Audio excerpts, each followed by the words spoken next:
nom du Père et du Fils et du Saint-Esprit, ainsi soit-il. Venez, Esprit Saint, remplissez les cœurs de vos fidèles et allumez en eux le feu de votre amour. Envoyez votre Esprit, Seigneur, et il se fera une création nouvelle, et vous renouvellerez la face de la terre. Prions Dieu qui avez instruit les cœurs de vos fidèles par la lumière du Saint-Esprit.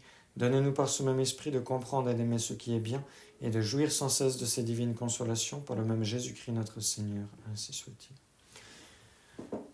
Notre-Dame de la Sagesse, priez pour nous. Saint Joseph, priez pour nous. Nos saints anges gardiens, veillez sur nous. Au nom du Père et du Fils et du Saint-Esprit, ainsi soit-il.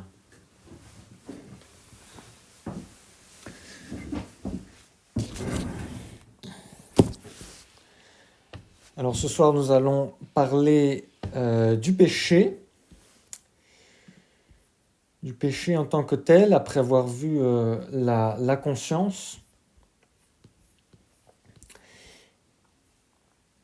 Le péché, c'est tout simplement une désobéissance volontaire à la loi de Dieu, c'est la définition du péché. On dit que, ça c'est de notre point de vue, du point de vue du bon Dieu, on dit que le péché c'est le mal de Dieu. C'est-à-dire que si le bon Dieu pouvait aller mal, être mal, si on pouvait faire du mal à Dieu, eh bien, ce serait le péché qui en ferait. Évidemment, Dieu on peut pas blesser directement la nature de Dieu, on blesse son amour. Dieu reste toujours ce qu'il est, mais ce serait la maladie de Dieu, en quelque sorte, le péché. Alors, pour qu'il y ait péché, il y a deux conditions qui sont requises. Il faut qu'il y ait une désobéissance à la volonté de Dieu. Vous voyez, tout de suite, on peut voir les choses très profondément. La perfection chrétienne consiste à accepter et accomplir parfaitement la volonté de Dieu. C'est l'acceptation de la volonté de Dieu dans laquelle consiste la perfection chrétienne. Et donc les âmes les plus avancées travaillent à unir leur volonté constamment à celle de Dieu. Non seulement évidemment pour, respecter les commandements de l'Église, communier une fois l'an à Pâques, d'accord ? Mais plus que cela, à chaque instant, c'est-à-dire conformer leur volonté en toutes choses. Et donc principalement accepter les difficultés qui se présentent, tout accepter de la main de Dieu, jusqu'au moindre détail.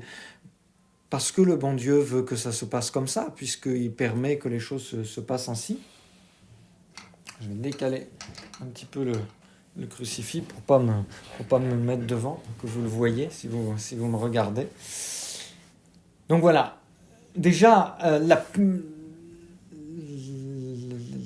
le péché, c'est vraiment ce qui s'oppose à la perfection chrétienne. Et on a d'un côté l'extrême, l'accomplissement par absolu de la volonté de Dieu à chaque instant, l'acceptation de la volonté de Dieu en toutes choses, une soumission parfaite à la volonté de Dieu, sachant que nous ne sommes rien. Et puis, d'un autre côté, la désobéissance à la loi de Dieu. Donc pour qu'il y ait péché, il faut qu'il y ait désobéissance, donc un acte qui est défendu par Dieu, soit directement par la loi naturelle ou bien par la loi de l'évangile, ou bien alors par les lois humaines ecclésiastiques, donc la loi de l'Église, ou bien même des lois civiles qui obligeraient sous peine de péché. On a déjà parlé de ça, c'est pas donc sortir ses poubelles le jour où les poubelles passent, mais de pas imprimer les mauvais livres, par exemple. Ce serait une loi sous les rois chrétiens qui obligerait sous peine de péché, évidemment. Il faut que la désobéissance soit volontaire, évidemment. Donc le péché, il y a toujours un acte de la volonté qui est contraire à la volonté de Dieu, justement. Il faut que la désobéissance soit volontaire. Elle suppose donc de la part de celui qui agit l'avertance, c'est-à-dire la réalisation. On va y revenir là-dessus. Et puis la liberté, c'est-à-dire la connaissance du mal et le pouvoir de l'éviter. L'avertance, c'est celui qui ne s'apercevrait pas de la malice d'une action ou ne s'en apercevrait qu'après coup, eh bien ne serait pas coupable. Donc manger de la viande un vendredi parce qu'on oublie que c'est un vendredi n'est pas un péché en soi. La liberté, un acte n'est imputable que dans la mesure où il est libre. Par conséquent, toute cause qui influe sur la liberté ou qui la supprime entièrement ou qui la diminue, eh bien fait que la responsabilité est supprimée ou atténuée au moins. D'où le cas des... Par exemple, on n'a pas le droit d'enterrer les gens qui se suicident.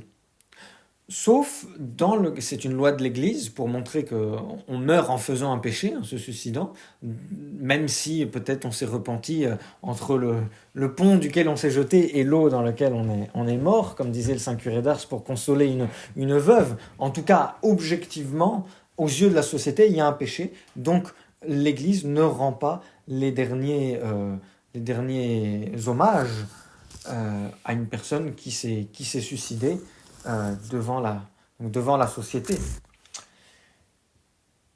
Mais les personnes qui sont atteintes dans leur tête, donc ça peut être le cas aujourd'hui de beaucoup de personnes âgées qui perdent la raison, qui sont dans des hôpitaux psychiatriques, etc., et qui en viendraient à se suicider, l'Église, dans ce cas-là, permet qu'on puisse les enterrer chrétiennement, parce que, objectivement aussi, ils ne sont pas totalement responsables de leurs actes.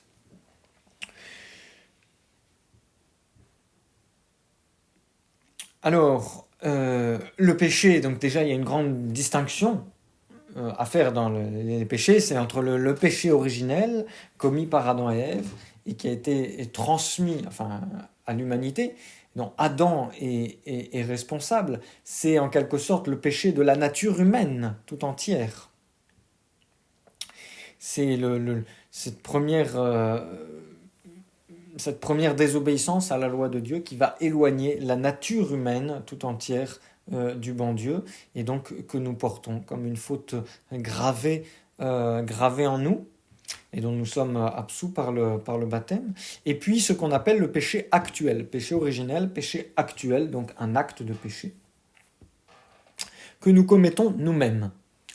Ici, aujourd'hui, évidemment, là ce soir, on va parler que du péché actuel, les péchés que nous commettons. Ça peut être en pensée, en désir, en parole, en œuvre, ça peut être en omission également. Omission qui consiste à ne pas accomplir une chose commandée. On a souvent tendance à oublier nos péchés d'omission, mais c'est une bonne chose à avoir dans les examens de conscience. Parce qu'évidemment, la conséquence pratique de je le dis tout de suite, mais la conséquence pratique de ce cours de catéchisme, ça va être quoi ? Ça va être l'examen de conscience. Et la lutte contre les tentations. Ces cours de catéchisme ne doivent évidemment pas rester stériles, même pour ceux qui connaissent leur catéchisme, et il y en a qui nous écoutent, mais très bien, eh bien profitez-en pour le prendre à la fois comme un sermon et un moyen d'approfondir toujours l'autre chose, et puis de pratiquer la vertu. L'autre chose aussi, en étudiant le péché, on n'étudie pas le mal pour étudier le mal, évidemment. On étudie le mal pour connaître le bien. On voit comment le péché et combien se détourner de Dieu, ce vers quoi on se tourne, nous apprend à mieux connaître le bon Dieu et le respect et l'amour qu'on lui doit en retour de l'amour qu'il nous montre. Les péchés actuels se distinguent entre ceux qui sont opposés à des préceptes. Tu ne tueras pas, tu ne prononceras pas le nom de Dieu en vain, etc. Ou bien ceux qui sont opposés à des vertus. On a vu les 10 commandements, donc on a vu les péchés qui étaient opposés aux préceptes. Il y a les péchés également qui sont opposés aux vertus. Par exemple, l'hérésie est un péché qui est opposé à la vertu de foi. Le désespoir, péché grave, ou le découragement souvent péché véniel, est opposée à la vertu d'espérance. La haine du prochain, péché contre la charité.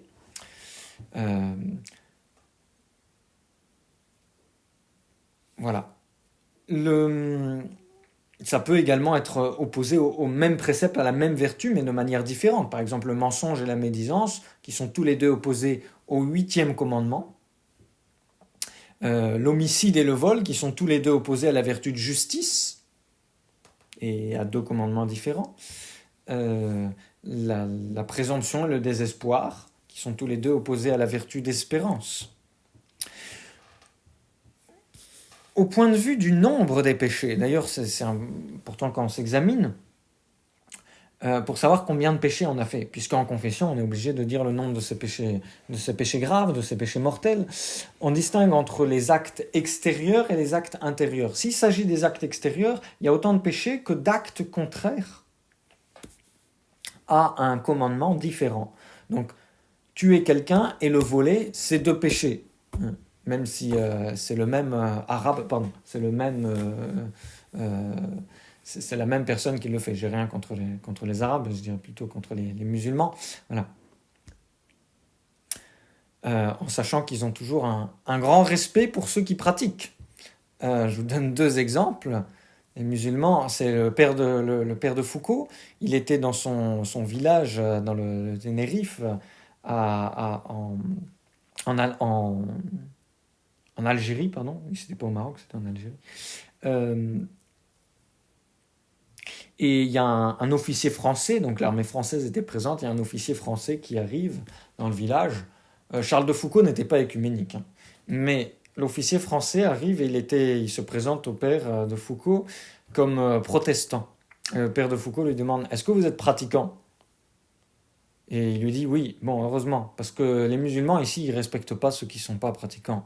Donc si vous êtes protestant, pour le bon ordre du village, pour le métier que vous faites, si vous voulez maintenir l'ordre, voilà.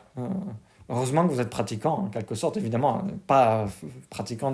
C'est pas bien que vous soyez pratiquant dans une mauvaise religion, mais voilà, comprenez ce que je veux dire. L'autre exemple, c'est ce qui m'est arrivé l'autre jour, je m'arrête à un feu rouge et puis il y a un arabe qui se penche, qui me regarde, qui me montre le col romain et qui fait bravo, en levant le doigt comme ça. Voilà. Il me l'a fait plusieurs fois d'ailleurs. Parce qu'ils ont un respect pour ceux qui s'affichent, qui mettent pas leur drapeau dans la poche. Bref.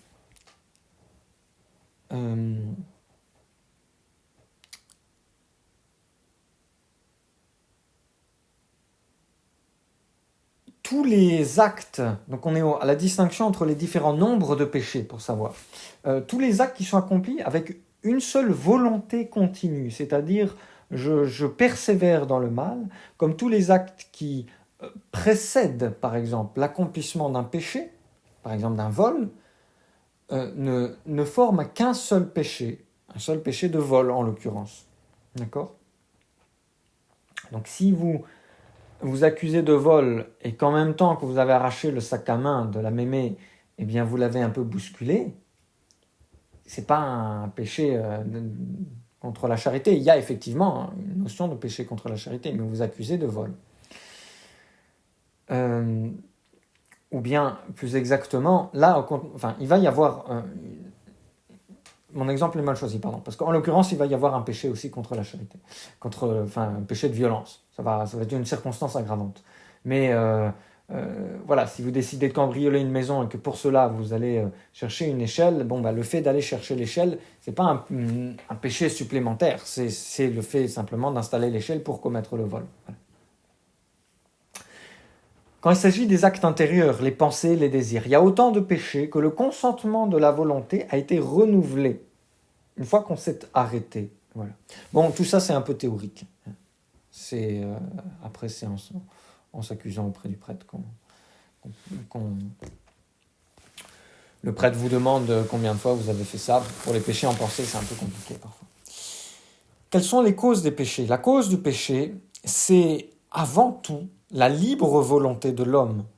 Et la question qui se pose ici, c'est de savoir quelles sont les influences. Donc la cause, c'est simple, c'est vous, la cause, c'est moi, c'est celui qui commet le péché. Quelles sont les influences qui peuvent déterminer l'homme à faire le mal? Donc les causes éloignées en quelque sorte, qui poussent la volonté à pécher. Donc pareil, elles vont être des causes qui viennent de l'extérieur ou des causes qui viennent de l'intérieur de nous-mêmes. Les causes qui viennent de l'intérieur, ce sont les passions, c'est la concupiscence, c'est le dérèglement causé justement par le péché originel. Je vous rappelle qu'un des effets du péché originel, c'est ce dérèglement en l'homme qui consiste à ce que l'équilibre entre les passions et la raison soit rompu, et donc que les passions naissent avant même que la raison puisse les diriger, et qu'ils surpassent souvent eh bien, la raison. C'est ce que Saint Jean dit de façon très, très profonde. Saint Jean, c'est toujours très profond. C'est le théologien mystique, en quelque sorte. Et là, c'est vraiment ce qu'il nous montre. Saint Jean distingue une triple concupiscence. La concupiscence de la chair, avec l'intempérance et la luxure. La concupiscence des yeux, donc la curiosité, la convoitise des richesses. Attention, ce n'est pas seulement les richesses matérielles, c'est également la science. Oui, il y a cet exemple-là qui me vient en tête, mais le fait de trop vouloir, etc. Et puis l'orgueil de la vie, comme dit Saint Jean, la soif désordonnée des honneurs, de la gloire, de se mettre en avant d'une façon ou d'une autre. Là, il y aurait tout un développement à faire, d'autant plus qu'il y a les trois princes de l'enfer qui correspondent à cela. Donc là, on est dans les causes intérieures. Donc nos trois concupiscences, la chair, la concupiscence de la chair, la concupiscence des yeux, la convoitise, et puis l'orgueil de la vie. On appelle la concupiscence des yeux également l'esprit mondain, dans le sens où on voit, on convoite ce qui est autour de nous. Dans l'enfer, alors là on passe sur les causes extérieures, puisque dans les causes extérieures, il y a le monde et le démon.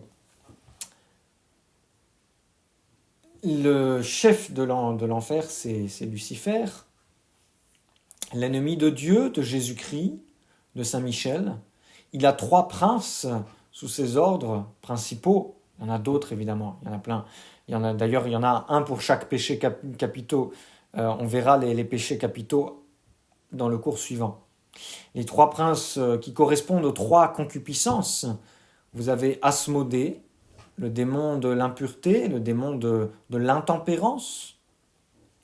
Vous avez un que notre Seigneur nomme dans l'Évangile. Ils sont tous nommés dans la Sainte Écriture. Et celui-là, c'est le démon des richesses. Notre Seigneur dit, vous ne pouvez pas servir Mammon, vous ne pouvez pas servir le démon des richesses et le bon Dieu en même temps.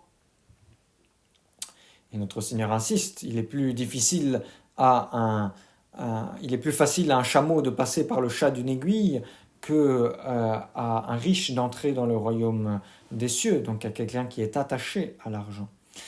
Et puis le troisième, le démon de l'orgueil, c'est Belzébuth, celui qui, en fait, c'est le seigneur des mouches. J'en ai parlé aux enfants de la croisade. Il y a un séminariste de Verrois, donc nos confrères italiens, à côté de Turin, il y a plein de mouches là-bas l'été. C'est une infestation. Le séminariste tuait les mouches à coup de tapette, et l'abbé Ricossa l'avait surnommé Belzébuth, parce que Belzébuth en hébreu c'est le seigneur des mouches. Le seigneur des mouches. Ouais.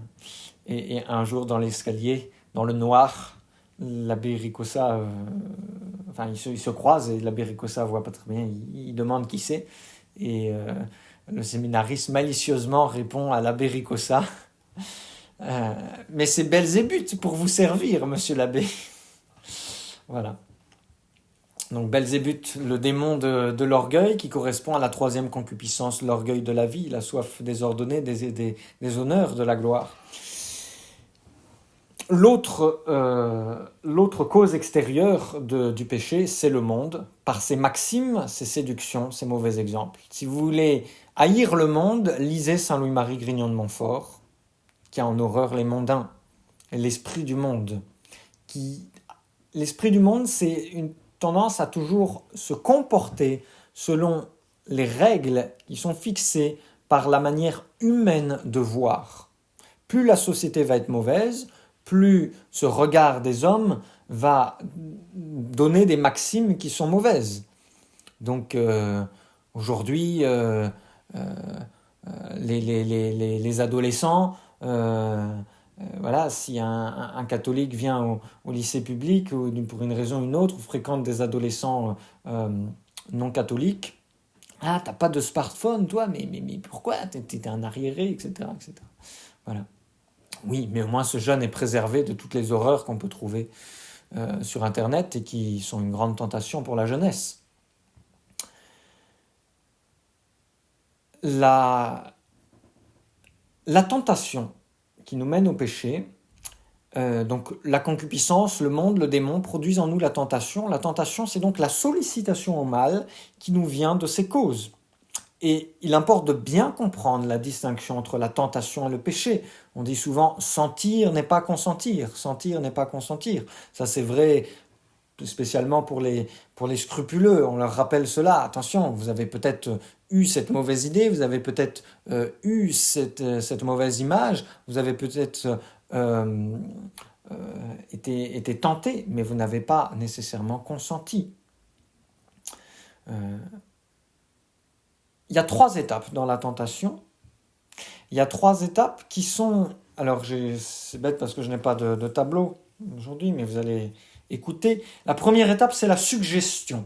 La suggestion, c'est quoi? C'est la simple représentation du mal. Et comme, eh bien, nous sommes corps et âme, eh bien, ça peut être dans l'intelligence, ça peut être dans l'imagination, ou ça peut être dans le corps, carrément. Alors, dans l'intelligence, ce serait quoi? Une mauvaise idée?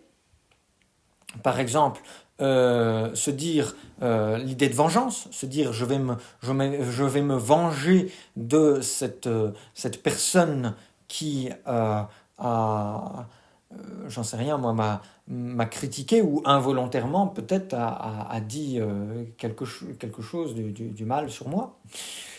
Dans l'imagination, ça peut être dans les rêves, par exemple. Dans l'imagination, qu'est-ce que ça peut être? Ça peut être, voilà, on a faim, c'est le jeûne, et tout d'un coup, il y a l'image de la glace au chocolat qui est restée de cet été au congélateur, et on se dit une glace au chocolat, ce serait bien, voilà, dans l'imagination. Et dans le corps, c'est quoi? Dans le corps, ça peut être on passe dans la cuisine et on voit la boîte de chocolat qui reste. C'est pas le moment de prendre du chocolat, c'est jour de jeûne. Et dans le corps, qu'est-ce qui se passe? Eh bien, il se passe que tout de suite, il y a la salive qui nous vient dans la bouche, ou bien alors dans les tentations d'impureté, le corps qui réagit. Et c'est ainsi que les saints ont combattu. Saint Benoît, se roulait dans les épines. Saint Paul ressentait également les affres de la concupiscence de la chair. Voilà. Donc, tentation dans l'imagination, dans l'intelligence, dans l'imagination ou dans le corps, aux 3 niveaux. Ce n'est pas un péché, on ressent quelque chose.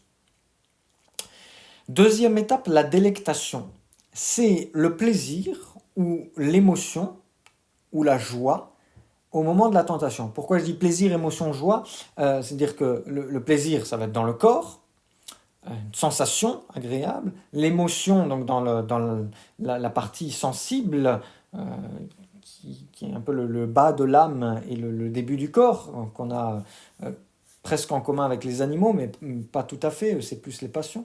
Et puis, carrément, dans l'intelligence, une joie mauvaise, une joie sadique, peut-être à la joie de se venger, de voir la personne qui nous a offensés souffrir. Et le corps ou l'esprit vont se mettre en branle, et tant que la volonté n'est pas intervenue pour dire oui, ça me plaît, on continue, il n'y a pas de péché. Mais il peut y avoir un péché véniel semi-délibéré, à ne pas réagir suffisamment rapidement.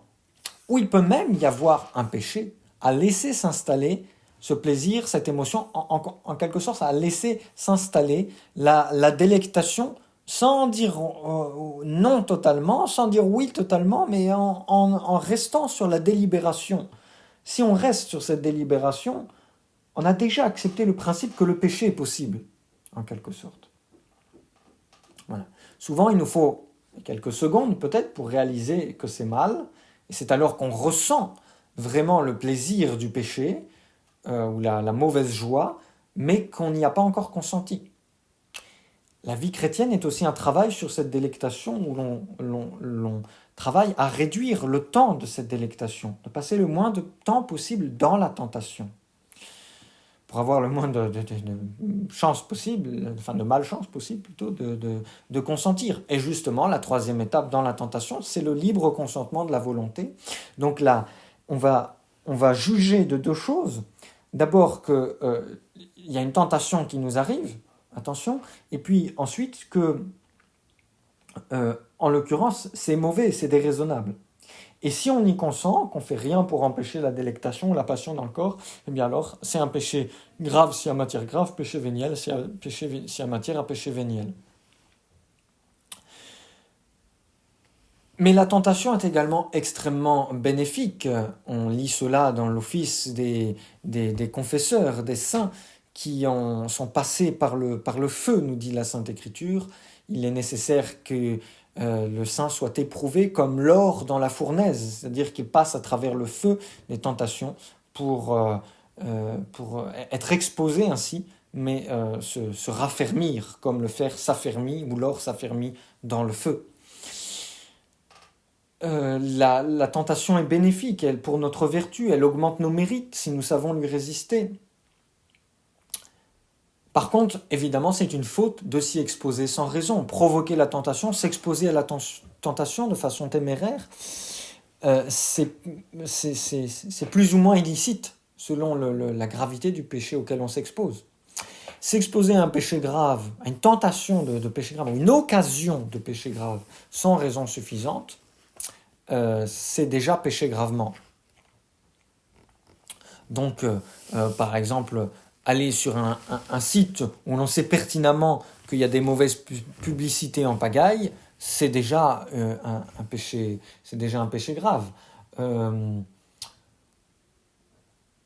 Fréquenter un endroit où l'on sait que l'on va pécher, ça peut être, j'en sais rien moi, une salle de sport par exemple pour quelqu'un qui serait tenté par les mauvais regards, ou bien le café du coin pour quelqu'un qui a tendance à trop boire, ou bien certaines personnes pour quelqu'un qui se laisse très facilement entraîner.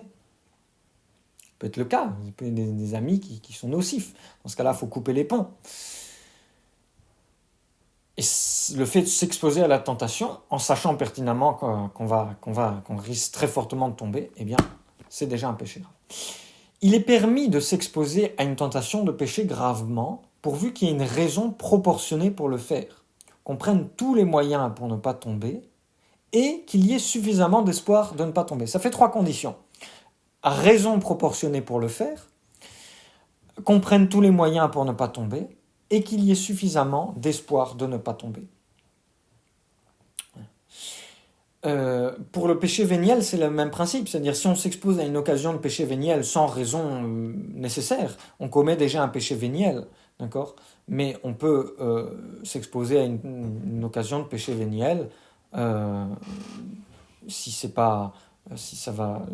on a une raison même simple pour le faire. Et on le fait tous les jours, d'ailleurs, prendre la voiture, avec tous les, je crois que je vous l'ai déjà dit, mais avec tous les dodanes qu'il y a, c'est souvent une tentation d'impatience. Voilà. Ce serait peut-être se mettre en occasion de péché que de venir habiter à Nantes. Mais s'il y a une raison nécessaire, comme venir à la messe au Christ roi, dans ce cas-là, ce n'est pas un péché, rassurez-vous, c'est une très bonne action. Saint Paul parle des convertis d'Éphèse, dans son épître aux Éphésiens, qui ont brûlé tous leurs mauvais livres, d'une valeur de 50 000 deniers. Ça faisait une somme colossale à l'époque, parce que tous leurs mauvais livres étaient évidemment les occasions de péché. Saint Rémy à Clovis, qui lui dit maintenant courbe la tête, fier cambre, c'est la tribu franque, courbe la tête, fier cambre, adore ce que tu as brûlé, plutôt brûle ce que tu as adoré d'abord, et adore ce que tu as brûlé.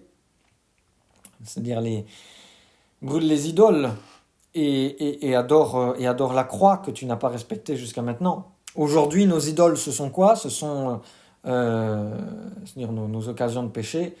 Je dirais en premier lieu, ça peut être le téléphone, l'internet. Ensuite, la compagnie des mauvais, surtout pour les convertis. D'ailleurs, on entend souvent cela au travail, les gens qui sont au travail entourés par des non-chrétiens, et le sujet des conversations vole au ras des pâquerettes. Enfin, plus exactement, en dessous du niveau de la terre, plus exactement. Hein. Deuxième tentation au travail, ça peut être le respect humain également. Voilà. Bon, là, c'est une raison proportionnée de s'exposer même à des péchés graves, parce que vous êtes bien obligé d'aller travailler. C'est une raison très forte. Voilà. Mais si jamais ce serait terrible dans certains milieux, je pense aux pompiers de Paris ou à d'autres. Évidemment, il y a d'autres métiers. C'est un métier très noble, le métier de pompier. Mais on m'a raconté plusieurs fois, de sources différentes, que le milieu est très corrompu. Voilà.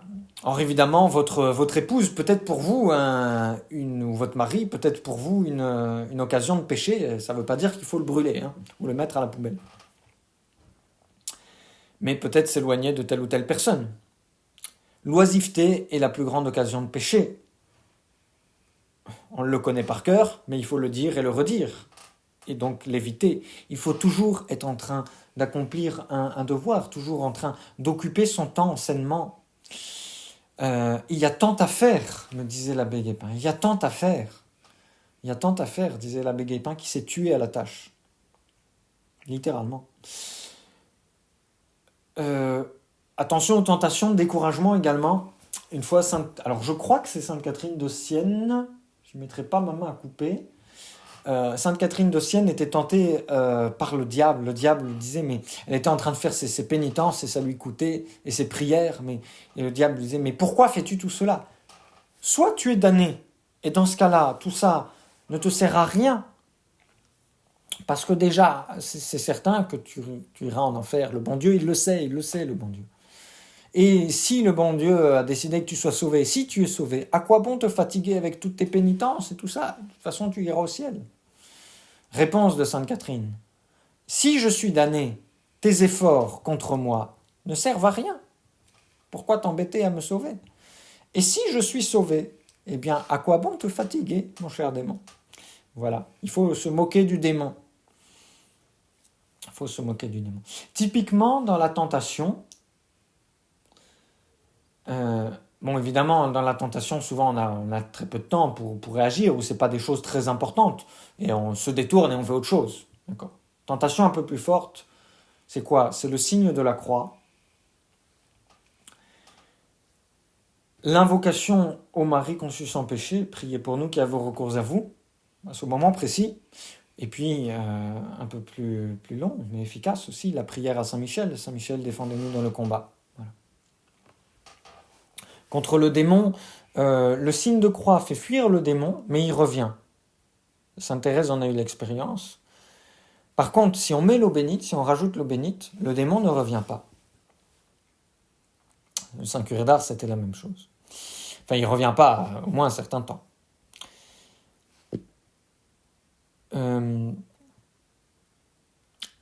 Je vous lis un petit texte de l'imitation de Jésus-Christ. Jamais saint n'a été si élevé et si éclairé de Dieu qui, avant ou après, n'ait souffert quelque tentation. Il ne faut pas avoir peur de la tentation. C'est normal qu'on soit tenté. C'est normal que nos difficultés nous reviennent sans cesse à la figure. Celui-là n'est pas digne de la haute contemplation de Dieu qui n'a pas été exercée pour son amour par quelque tribulation, car la tentation présente est d'ordinaire un signe de la consolation qui doit la suivre, et cette consolation n'est promise qu'à ceux que la tentation a éprouvés. Je ferai manger, dit Dieu, du fruit de l'arbre de vie à celui qui aura vaincu. Le fruit de l'arbre de vie, c'est la contemplation divine, et figurée dans le dans le paradis terrestre, où Adam et Ève étaient par le fruit, donc il y avait l'arbre du fruit de la connaissance du bien et du mal. Si vous ne mangiez pas de cet arbre-là, vous mangez de l'autre arbre, l'arbre l'arbre de vie, le fruit de l'arbre de vie. Figure du ciel, bien sûr, figure de l'Eucharistie et figure du ciel, où l'on est avec Dieu, où l'on mange Dieu en quelque sorte. Dieu nous rassasie pour l'éternité. C'est pour fortifier, continue l'imitation, c'est pour fortifier l'homme dans l'adversité que cette divine consolation lui est donnée. La tentation vient ensuite afin qu'il ne s'élève point dans la prospérité. Le démon ne dort jamais et la chair n'est pas encore morte. Ainsi ne cessez point de vous préparer au combat, car vous avez des ennemis à droite et à gauche qui ne dorment peut-être jamais sans relâche, qui ne donnent jamais de relâche, pardon. C'est ce que disait il y avait un solitaire, ça c'est référence aux trois concupiscences. Pour la tentation, les tentations nous humilient, mais c'est une bonne chose, il y avait un solitaire qui faisait des mortifications terribles, etc., et qui luttait qui passait beaucoup de temps en prière, qui vivait dans la pauvreté. Et le démon lui a dit, tes jeûnes, tes prières, tes pénitences, tout ça, moi je peux le faire. Il y a une chose que je ne peux pas faire que tu fais, c'est m'humilier. Évidemment, c'est un des plus grands remèdes dans la tentation, de s'humilier, de demander la grâce au bon Dieu, on en a besoin. Règle très importante également, nous ne sommes jamais tentés au-dessus de nos forces, donc il n'y a pas lieu de donner, faut pas donner lieu au découragement. Mais la vie chrétienne est un combat. Et il faut faire attention à la rechute. Le démon à qui une âme échappe, eh bien, il prend 7 démons plus forts que lui, plus puissants que lui, et il revient pour essayer de reconquérir l'âme. Donc, pour nous tenter avec de nouveaux efforts, il ne faut jamais cesser de le combattre. Un petit mot sur le péché mortel. C'est nécessaire, non seulement pour ceux qui luttent toujours contre le péché mortel. Attention, quelqu'un qui lutte contre le péché mortel n'est pas, et qui tombe parfois, peut-être malheureusement, n'est pas moins saint que quelqu'un qui ne lutte pas contre le péché mortel. C'est juste qu'il a des tentations différentes, peut-être liées à son âge, peut-être liées aux circonstances de sa vie.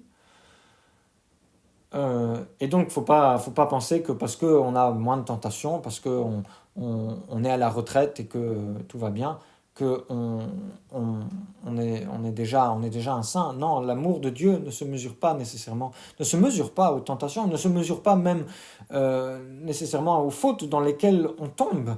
Ce qui compte, c'est le regret. Voilà, il y a des âmes aussi qui c'est tout noir, tout blanc, donc si elles abandonnent, elles tombent, etc. Voilà. C'est vrai, certes, ça veut dire qu'on est plus fragile, ça veut dire qu'on est moins attaché à l'amour de Dieu, mais on peut revenir plus fortement. Le péché mortel, donc, ça concerne tout le monde, non pas parce que tout le monde y tombe, mais parce que il faut réaliser toujours davantage la malice des offenses faites à Dieu, pour avoir un plus grand esprit de réparation et de prier pour les pauvres pécheurs et toutes les âmes qui sont tentées. 3 conditions pour le péché mortel. Le péché mortel, il faut qu'il y ait matière grave. Donc, une injure faite à Dieu, ou d'une façon ou d'une autre, l'apostasie, le blasphème, etc. Tout ce qui touche gravement à la justice ou à la charité, soit envers nous-mêmes, soit envers le prochain, le suicide, l'homicide, le vol, la calomnie, la haine du prochain, etc. On a vu plein d'exemples de péchés mortels au cours des commandements. Ensuite, la deuxième chose, c'est une pleine advertence. Je vous ai déjà dit ça quand on a vu le péché en général au début. Pleine advertence, une pleine réalisation de la malice de la faute. Il faut que l'action soit perçue comme une désobéissance grave à la loi. Donc il y a souvent, on peut être de bonne foi, ou au moins partiellement de bonne foi. Par exemple, les gens qui se convertissent ne réalisent pas totalement qu'une chose est véritablement mauvaise. Par exemple, j'en sais rien moi, de lire telle ou telle chose, de regarder telle ou telle chose, de fréquenter telle ou telle personne. Ils vont pas encore être conscients que c'est un péché grave. Ou bien alors, par exemple, les gens qui prennent du temps, et ça prend souvent beaucoup de temps, c'est pour ça qu'on ne juge pas les personnes, les gens qui peuvent aller à la messe Unacum, qui, ils sont convaincus au fond d'elles-mêmes que François n'est pas le pape, mais parce que pendant des années, on a matraqué, on a forgé un ersatz de, comment on dit, un hybride de catholicisme avec une doctrine selon laquelle on peut se passer du pape, vivre en catholique sans le pape, et les gens continuent à aller à la messe Unacum, et voilà, et c'est pas nécessairement objectivement c'est un péché grave, il y a matière grave, subjectivement ce n'est pas nécessairement un péché grave pour cette personne, elle va pas nécessairement s'en accuser une fois qu'elle réalise en confession, c'est peut-être simplement qu'elle n'était pas totalement convaincue, qu'elle n'avait pas pleinement réalisé. C'est surtout aussi la réalisation sur le coup, d'accord. Là, attention, là il y a matière grave, d'accord. Ah oui, attention, voilà. Et puis le plein consentement de la volonté, troisième condition. Tant que la volonté n'a pas donné sa pleine adhésion au péché grave, il n'y a pas de péché mortel. C'est pour ça qu'on ne fait pas de péché mortel quand on dort, pendant le sommeil. Il peut y avoir des péchés véniels en période de demi-sommeil, quand on ne résiste pas suffisamment à la tentation. Mais il ne faut pas être trop scrupuleux de ce côté-là, justement. Il ne faut pas être trop scrupuleux de ce côté-là. Un autre exemple peut-être de plein consentement qui n'est pas donné. Ah oui, typiquement, vous êtes en train de raconter quelque chose et vaguement dans votre tête, il y a quelque chose qui vous dit que vous ne devriez pas raconter ça, mais vous le dites quand même parce que c'est dans le feu de l'action, c'est dans l'histoire, etc. Blablabla. Et tout d'un coup, vous vous rendez compte, après coup, vous vous rendez compte que en fait, non, il ne fallait pas le dire et c'est même un péché grave de le dire. Et bon, vous avez commis certainement un péché véniel. Vous avez dit quelque chose que vous ne fallait pas dire, mais vous n'avez pas réalisé pleinement qu'il fallait, voilà, que c'était un mensonge ou une injure, une calomnie ou quelque chose contre la religion ou une impureté ou voilà, quoi que ce soit. Voilà. Les effets. Quels sont les effets du péché mortel ?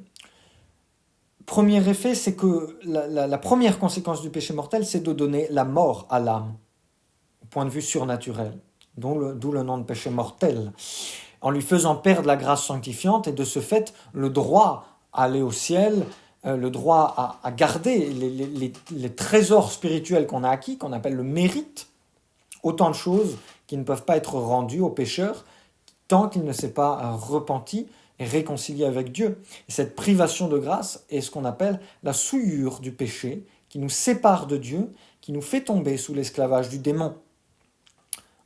On perd son titre d'enfant de Dieu. On perd son titre d'enfant de Dieu, en quelque sorte. Alors, pas totalement, pour ceux qui sont baptisés, évidemment, on a toujours cette marque d'enfant de Dieu, mais c'est comme si on quittait la maison paternelle, d'où la parabole de l'enfant prodigue. Deuxième conséquence, c'est l'obligation de subir une peine. à chacun selon ses œuvres, au bien la récompense, au mal le châtiment. Et donc le châtiment du péché mortel, c'est est double. La première peine, c'est le remords de la conscience qui torture le pécheur et qui lui remet sans cesse sa faute devant les yeux. C'est particulièrement vrai pour les catholiques pratiquants qui savent très bien ce qu'ils font. Et le second châtiment, c'est la punition infligée par Dieu lui-même. Dieu ne serait pas un sage législateur s'il n'attachait à ses lois une sanction proportionnée à la faute. Et cette sanction, eh bien, c'est la peine éternelle de l'enfer. Et si le pécheur persévère dans son état de faute, s'il ne vient pas à récipiscence, eh bien, il tombe en enfer pour l'éternité. Et d'ailleurs, qu'est-ce que l'enfer? L'enfer, c'est justement cette volonté qui est détournée de Dieu au moment de la mort. Notre volonté se fixe dans le bien ou le mal, selon qu'elle est, au moment de la mort, attachée au bien et au mal. Et donc, quelqu'un qui meurt en état de péché mortel, sa volonté est fixée pour le mal. Or, comme il ne peut plus changer, parce qu'il n'a plus son corps et toutes les choses qui pourraient le faire changer, il est irrémédiablement fixé en enfer. Fixé dans le mal. Et le bon Dieu punit cet attachement au mal par une punition éternelle, parce que l'attachement au mal est continu.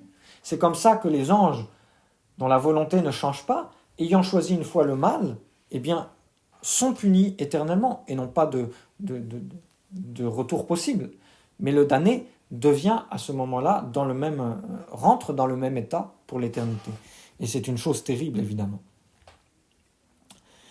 Alors, les péchés les plus graves, quels sont-ils? Les péchés les plus graves, c'est ce qu'on appelle les péchés contre le Saint-Esprit. Alors, le péché le plus grave, c'est la haine de Dieu. Pourquoi? Parce que quelle est la qualité la plus importante de Dieu, du bon Dieu? Eh bien, c'est l'amour. Et donc, la haine de Dieu est le péché en soi le plus grave. D'accord? C'est la haine de Dieu. Les péchés les plus graves vont être... sont de deux sortes. Ceux contre le Saint-Esprit et ceux qui crient vengeance contre Dieu. Les péchés contre le Saint-Esprit, ce qu'on appelle les péchés contre le Saint-Esprit, c'est ceux qui consistent à résister habituellement et opiniâtrement aux inspirations du Saint-Esprit. Donc il arrive souvent que le Saint-Esprit nous exhorte à la prière, à accomplir des bonnes œuvres, et qu'on ne réponde pas à son appel par distraction ou bien par excès de soucis des choses temporelles. C'est pas ça le péché contre le Saint-Esprit. Ça, c'est un manque d'attention à la grâce, ou même une résistance aux inspirations du Saint-Esprit, mais c'est pas ça. Le péché contre le Saint-Esprit, c'est le péché du pharaon d'Égypte, qui n'a pas voulu laisser partir les Hébreux. Les Hébreux sont captifs des Égyptiens, de façon, en tout cas, les Égyptiens utilisent le peuple hébreu pour ses travaux, ils l'oppriment.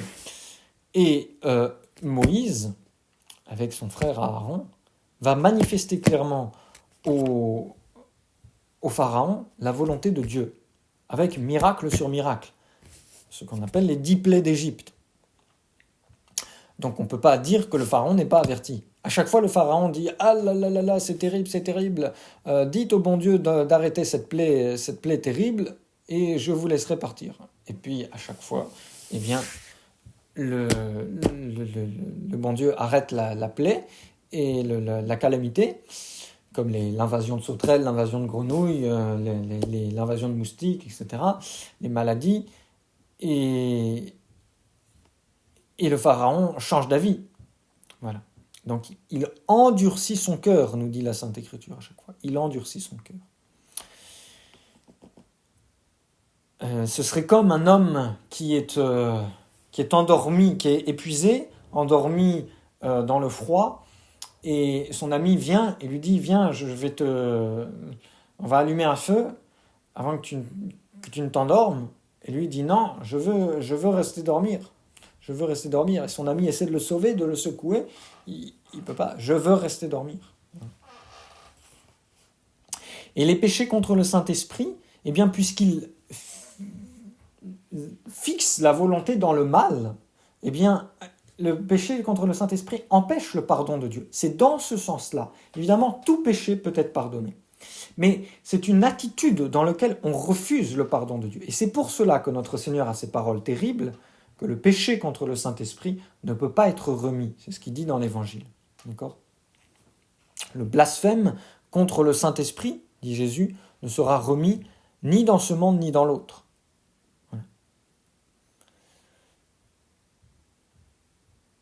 Tout simplement, il est impossible de guérir un patient qui veut pas prendre les remèdes. Voilà. Et souvent, eh bien, ceux qui pêchent contre le Saint-Esprit, eh bien, périssent misérablement et sont damnés éternellement.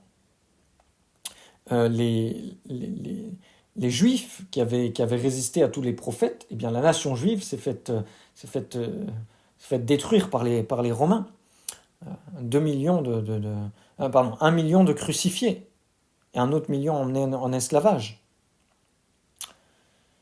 Réel pour le coup, ces millions.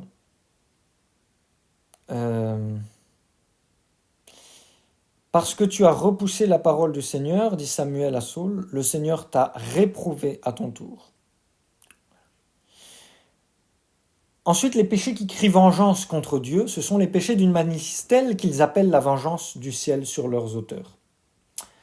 Alors, peut-être une exception, pour vous montrer que tout péché est pardonné.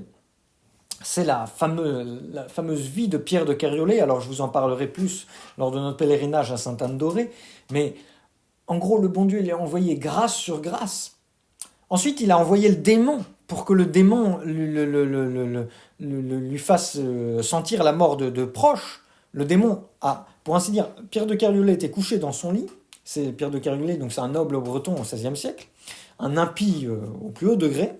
Il était couché dans son lit, après avoir s'être livré à la débauche, et il y a la foudre qui tombe sur son lit, qui met le feu à son lit. Lui, il n'a même pas voulu se lever. Ses serviteurs sont accourus éteindre le feu. Ils disent, c'est terrible, attention, le bon Dieu est en colère, etc. Le démon, taisez-vous, bande de froussards, etc. Laissez-moi dormir. Il serait mort dans son péché, mais... voilà.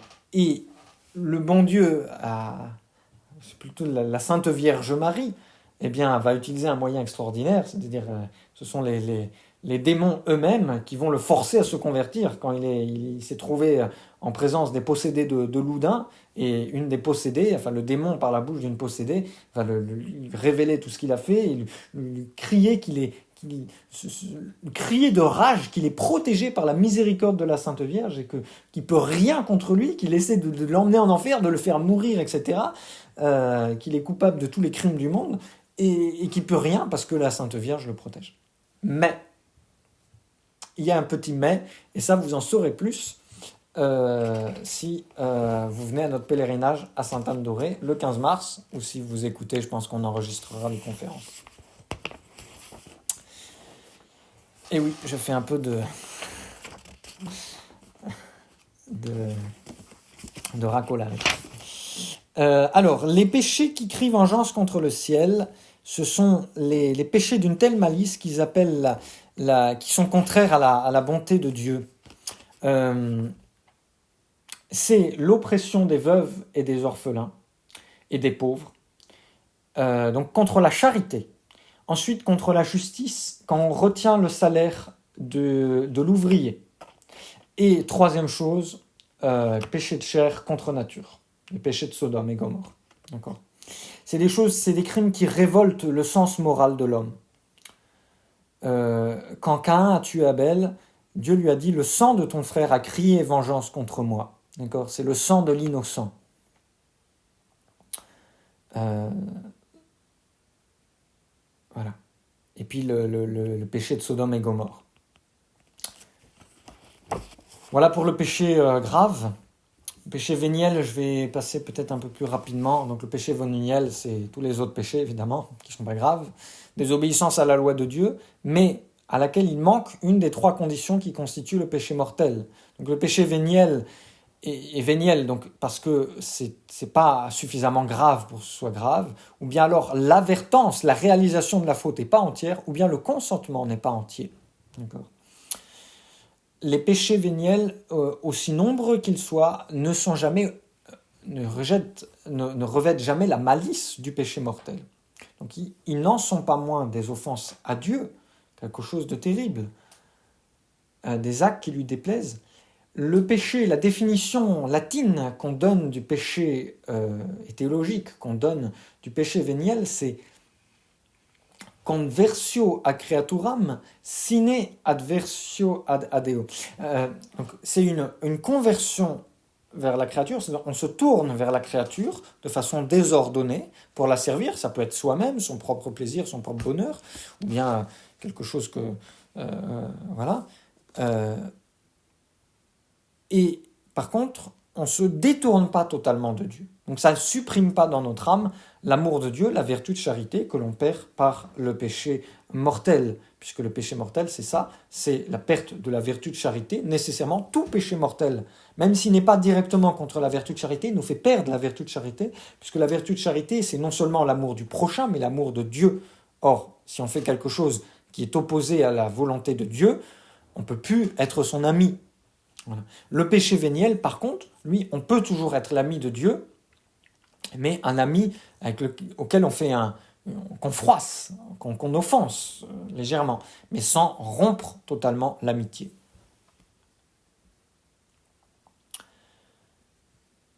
Les effets du péché véniel, c'est que ça diminue en nous justement la charité, l'amour de Dieu, et ça engendre la tiédeur.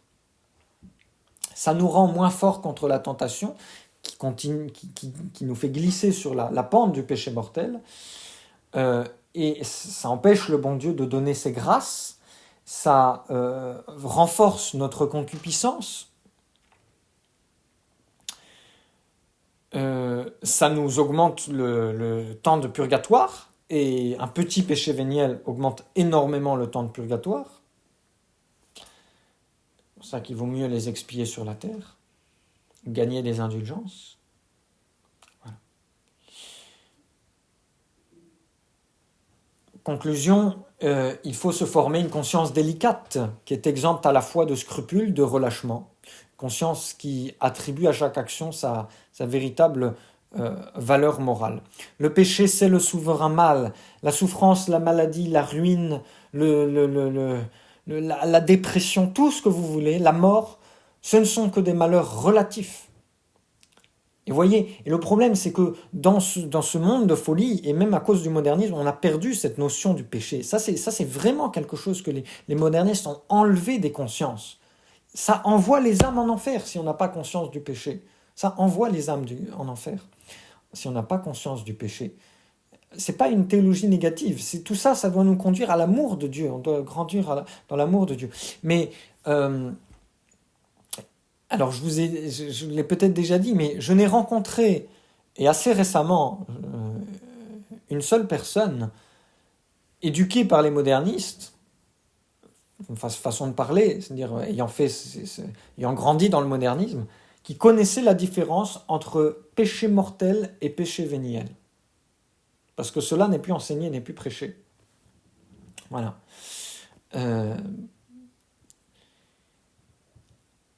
Et les gens, oui, n'ont plus conscience du péché. Donc il faut l'éviter à tout prix.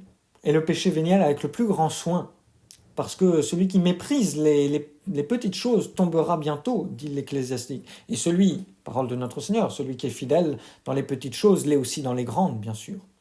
Et celui qui est infidèle dans les petites choses, l'est aussi dans les grandes. Voilà, donc il faut d'abord, pour lutter contre le péché, si on prend les étapes de la vie spirituelle, mais de façon négative, pour le pécheur, supprimer les mauvaises habitudes. Ensuite, et les occasions de péché grave. Ensuite, pour le premier degré de la vie spirituelle, quand on passe l'étape de pécheur, supprimer les occasions de péché véniel. Ensuite, on lutte contre les imperfections. Et ensuite, on conforme sa volonté parfaitement au bon Dieu, en acquérant, en perfectionnant toutes les vertus. Et les saints nous conseillent de lutter contre le défaut dominant, et plus exactement contre une manifestation du défaut dominant, parce que évidemment on a des péchés qui sont plus propres à nous, voilà. Il y en a, ça va être la paresse, d'autres, super énergiques et actifs, ça va être la colère ou l'impatience. Voilà. Bon, ça peut être les deux aussi. Donc, on lutte contre une manifestation du défaut dominant. Si par exemple quelqu'un est menteur et vantard, ça va souvent ensemble, eh bien, il va faire tous ses efforts d'abord, au moins pendant 1 an, pour ne jamais mentir effrontément. Une fois qu'il a réussi à acquérir cette habitude, il fera l'effort pendant l'année suivante de ne jamais faire de mensonges joyeux, des mensonges qu'on fait pour faire des blagues, vous savez, qui ne blessent pas directement le prochain, mais qui blessent le bon Dieu, qui est la vérité même. Ensuite, l'année suivante, la personne s'efforcera de ne jamais exagérer la vérité, de jamais grossir les choses. Ensuite, de jamais se vanter de ce qu'il a fait de bien.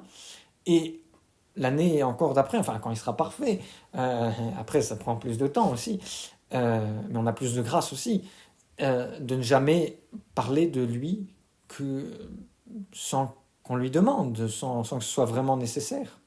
Et ainsi on fait disparaître petit à petit le péché, on acquiert la vertu contraire, l'amour de la vérité, le mépris de soi en l'occurrence. Voilà. Également, il faut méditer sur l'agonie de notre Seigneur pour ceux qui ont du mal contre les tentations. Vous savez, l'agonie de notre Seigneur, c'est très beau si on y pense.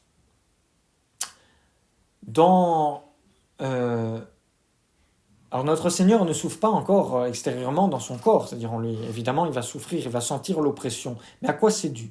D'abord, dans sa sensibilité, notre Seigneur souffre l'effroi, il est effrayé, terrifié par les tourments qui l'attendent. Terrifié par les tourments qui l'attendent.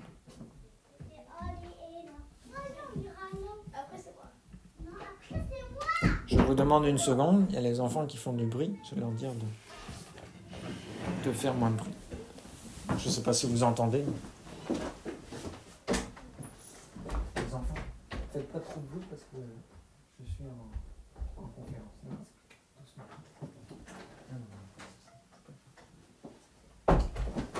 Donc notre Seigneur, dans son agonie, il souffre d'abord dans sa sensibilité, effroi des tourments terribles qui l'attendent, effroi de la mort.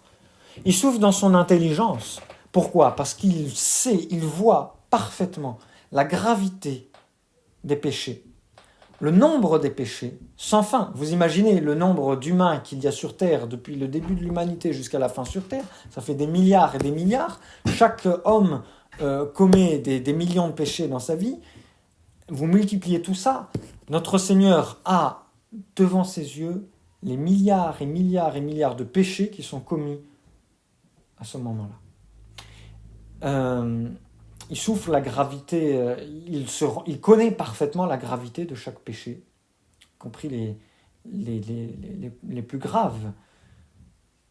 Lui qui est la sainteté même, il y a une dissonance terrible entre lui qui est la sainteté même, sans péché, et toute cette masse énorme de péchés qui se présente à lui. Notre Seigneur souffre enfin dans sa volonté, et c'est la souffrance la plus forte, même si elle est plus difficile à comprendre. Les choses de la volonté sont moins faciles à comprendre. C'est la responsabilité des péchés. Notre Seigneur est comme responsable de tous ces péchés-là. C'est une torture qui s'apparente non seulement au remords des damnés, mais au rejet de Dieu. Les damnés rejettent Dieu. Et donc en notre Seigneur, il y a cette volonté contraire en quelque sorte, qui est là devant lui. Alors évidemment, il n'y acquiesce pas, mais il y a cette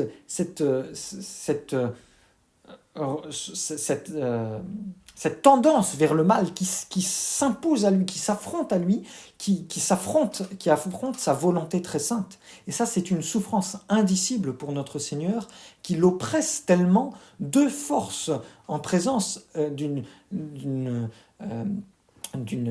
grandeur dont on n'a pas idée, qui s'affronte dans l'âme de notre Seigneur, cette volonté du mal et cette volonté du bien, que notre Seigneur, qu'il a été permis que notre Seigneur ressente. Et c'est un choc terrible, une oppression terrible, oppression tellement forte qu'elle lui fait perdre son sang, qu'il en sue du sang. Il y a un exemple de cela, c'est justement dans la vie de Pierre de Kériolé, le prêtre exorciste, qui était un saint, qui est le père Serin, même s'il n'est pas canonisé, qui était chargé d'exorciser les possédés de Loudun. Eh bien, il a eu en lui, il a pris sur lui, enfin, il a été chargé de la posséder. En gros, il s'est retrouvé possédé tout en délivrant les autres. Le bon Dieu a permis cela.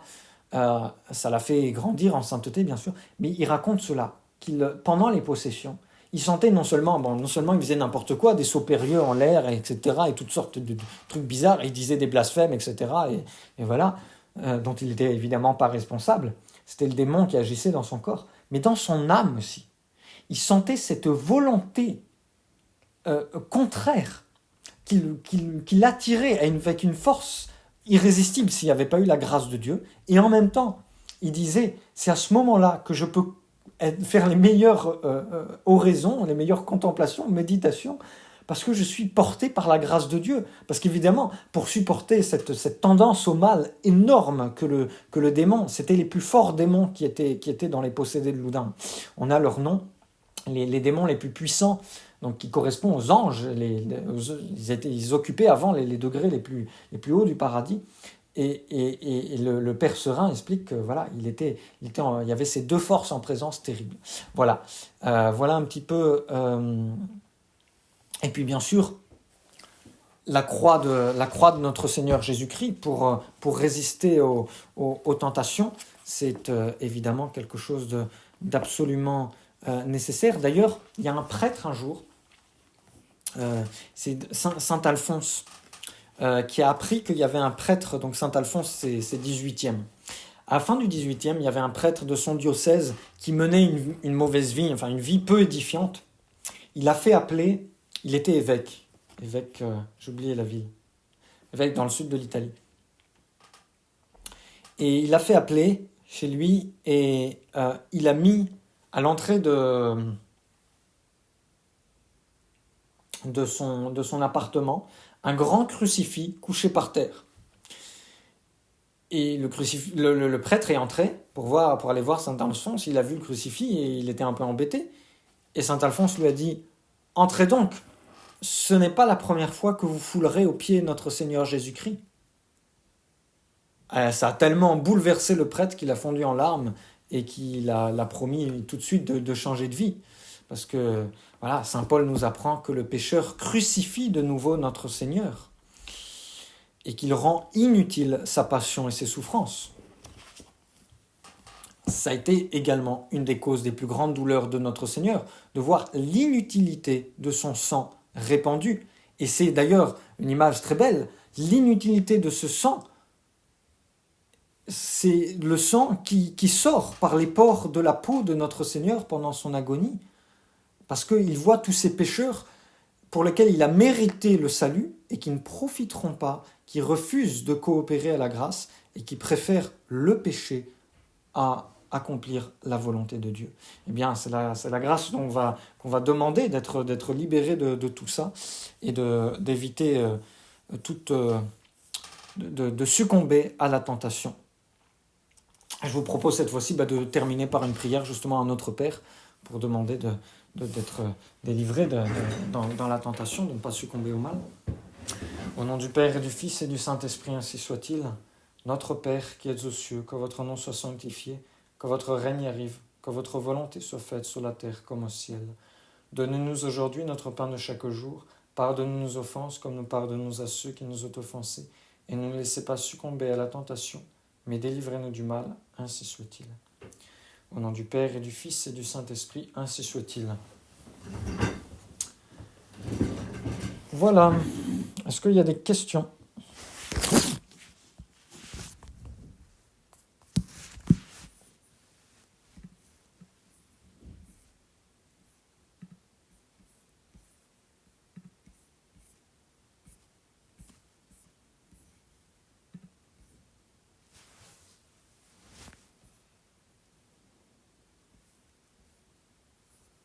Non, pas de questions.